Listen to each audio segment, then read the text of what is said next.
नमस्ते विद्यार्थिनींनो, आजच्या व्हिडिओमध्ये आपण अध्ययनाचे मूल्य निर्धारण आणि अध्ययनासाठी मूल्य निर्धारण यामधील जो काही फरक आहे तो फरक या व्हिडिओमध्ये आपण पाहणार आहोत. तर पहा, आपण अध्ययनाचे मूल्य निर्धारण जे आहे या मूल्य निर्धारणामध्ये सुरुवातीला आपण पाहणार आहोत अध्ययनाचे मूल्यमापन म्हणजेच अध्ययनाचे मूल्य निर्धारण. तर याची जी व्याख्या आहे ती व्याख्या आपण पाहूयात, म्हणजे अर्थ आपण पाहणार आहोत. तो म्हणजे की व्यक्तीच्या वर्तनात पूर्वानुभव यामुळे प्रासंगिक क्रियेमुळे अध्यापनात जो कायमस्वरूपी बदल होतो त्यास आपण अध्ययन असे म्हणतो. कारण अध्ययनाचे मूल्यमापन किंवा अध्ययनाचे मूल्य निर्धारण यामध्ये अध्ययन या शब्दाचा अर्थ आपल्याला माहिती असणं आवश्यक आहे आणि म्हणून आपण हा अर्थ या ठिकाणी पाहत आहोत. तर त्याचा अर्थ आहे व्यक्तीच्या वर्तनात पूर्व अनुभवामुळे प्रासंगिक क्रियेमुळे अध्यापनामुळे जो कायमस्वरूपी बदल होतो त्यास अध्ययन असे म्हणतात. आपण दुसरा अर्थ याचा पाहतो तो असा की सवयी, वृत्ती, ज्ञान संपादन करणे म्हणजे अध्ययन होय. सवयी, वृत्ती, ज्ञान संपादन करणे म्हणजे अध्ययन होय, अशी सुद्धा आपल्याला अध्ययनाची व्याख्या या ठिकाणी सांगता येते. त्यानंतर आपण पाहणार आहोत की मूल्य निर्धारणाचा जो अर्थ आहे तो अर्थ आपल्याला यामध्ये पाहणं गरजेचं आहे. तर मूल्य निर्धारणाचा अर्थ असा आहे की शैक्षणिक मूल्यमापनाबरोबर मूल्य निर्धारणाची संज्ञा वापरली जाते.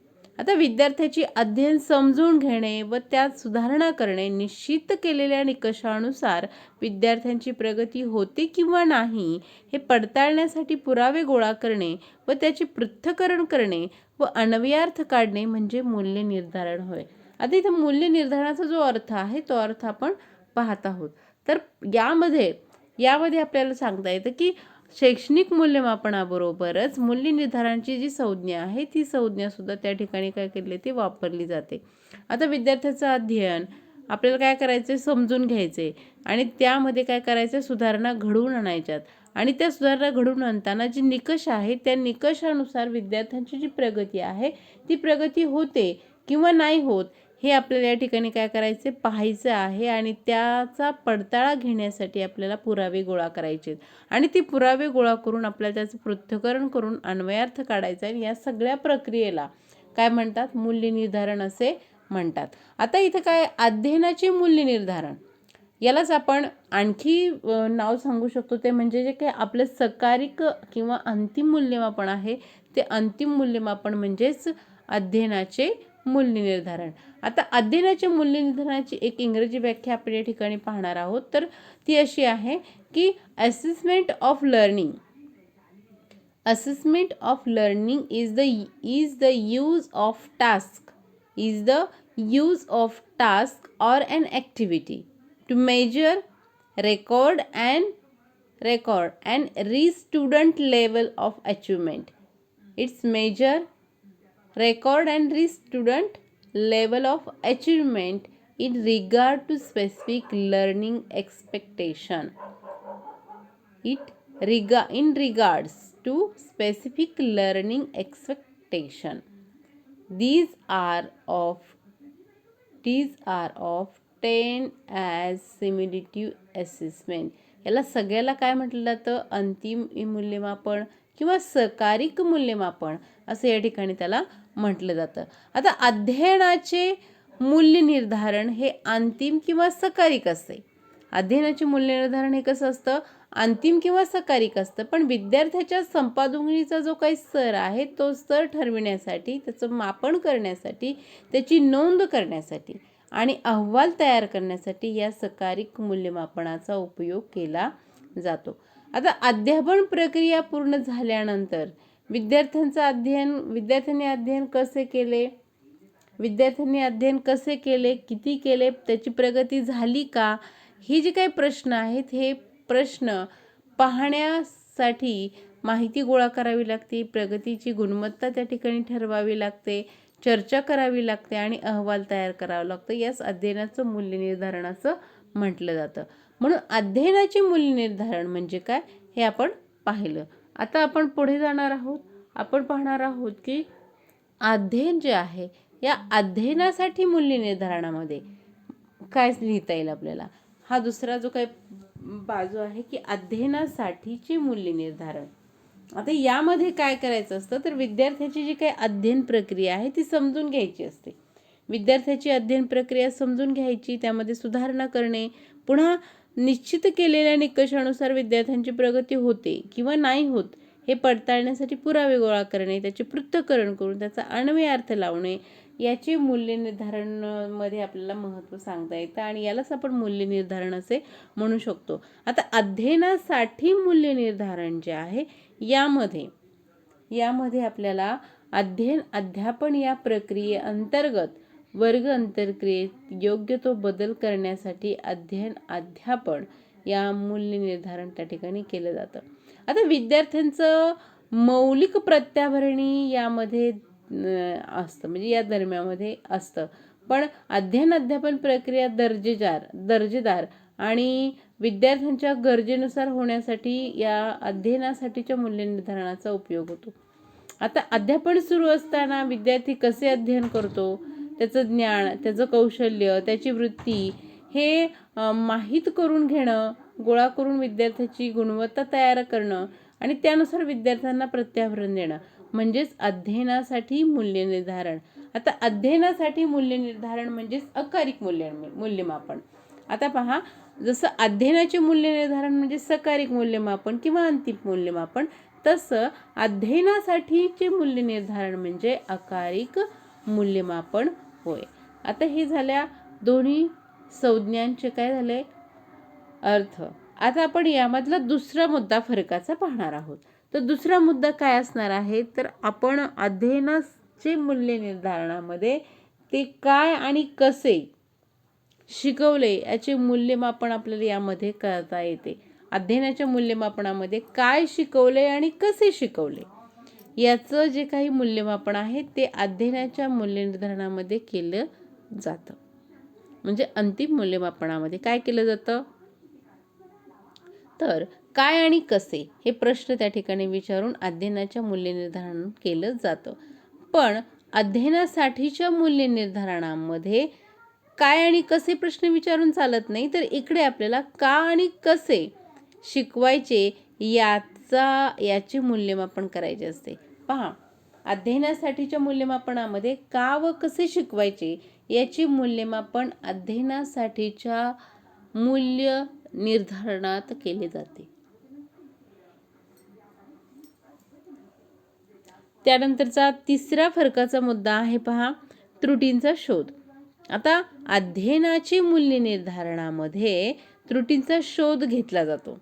काय केला जातो? अध्ययनाच्या मूल्य निर्धारणामध्ये त्रुटींचा शोध घेतला जातो. तर अध्ययनासाठीच्या मूल्य निर्धारणामध्ये त्रुटी होऊच नये म्हणून काय केल्या जातात तर सूचना दिल्या जातात. त्रुटी होऊच नये म्हणून काय केल्या जातात सूचना हे दिल्या जातात. पुढचा मुद्दा आपण पाहणार आहोत. आता अध्ययनाचे मूल्य निर्धारण यामध्ये अध्ययनानंतरचे मार्गदर्शन असते. अध्ययनाचे मूल्य निर्धारणामध्ये अध्ययन झाल्यानंतरचं काय असतं मार्गदर्शन असतं. परंतु अध्ययनासाठीच्या मूल्य निर्धारणामध्ये अध्ययनाआधी मार्गदर्शन असते. काय असते? अध्ययनाच्या आधी काय असते मार्गदर्शन असते. म्हणजे या ठिकाणी आपल्याला असा फरकाचा मुद्दा सांगता येतो. त्यानंतरचा पुढचा मुद्दा आहे कोणासाठी. पहा, आता कोणासाठी अध्ययनाचे मूल्य निर्धारण हे शिक्षक आणि विद्यार्थी या दोघांसाठी महत्त्वाचे असते. अध्ययनाचे मूल्य निर्धारण हे शिक्षक आणि विद्यार्थी या दोघांसाठी कसे असते महत्त्वाचे असते. तसं अध्ययनासाठीचे मूल्य निर्धारण सुद्धा विद्यार्थी शिक्षक या दोघांसाठी मूल्यमापन हे महत्त्वाचे असते, मूल्यांकन हे महत्त्वाचे असते. ठीक आहे. त्यानंतर दुसरा पुढचा फरकाचा मुद्दा आहे गुणांचा शोध. आता पहा, अध्ययनासाठीच्या मूल्य निर्धारणातून गुणांचा शोध घेता येतो. अध्ययनासाठीचे जे मूल्य निर्धारण आहे यामधून विद्यार्थ्यांच्या गुणांचा जो शोध आहे तो शोध आपल्याला घेता येतो. परंतु अध्ययनासाठीचे जे काही मूल्यमापन आहे या मूल्य निर्धारणामध्ये अध्ययन होऊन संकलित करण्यावर त्या ठिकाणी भर दिला जातो. म्हणजे अध्ययनाचं झाल्यानंतर संकलन करणं जे आहे काम या गोष्टीवर त्या ठिकाणी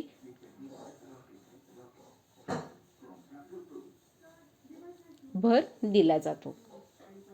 आता त्यानंतरचा पुढचा मुद्दा पहा की अध्ययनाचे मूल्य निर्धारण हे काय आहे? सकारिक मूल्यमापन असते.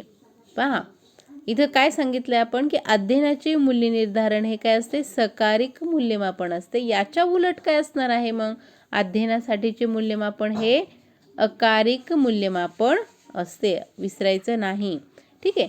त्यानंतरचा पुढचा जो काही फरक आहे तो फरक म्हणजे आपल्याला हेतू पाहायचा आहे. अध्ययनाचे मूल्य निर्धारणाचा हेतू आणि अध्ययनासाठीच्या मूल्य निर्धारणाचा हेतू काय आहे? तर अध्ययनाचे मूल्य निर्धारण याचा हेतू जो आहे हा हेतू म्हणजे विद्यार्थ्यांची प्रगती, त्याची संपादनूक, त्याचं प्रमाणीकरण करणे आणि त्यांना श्रेणी देणे हा असतो.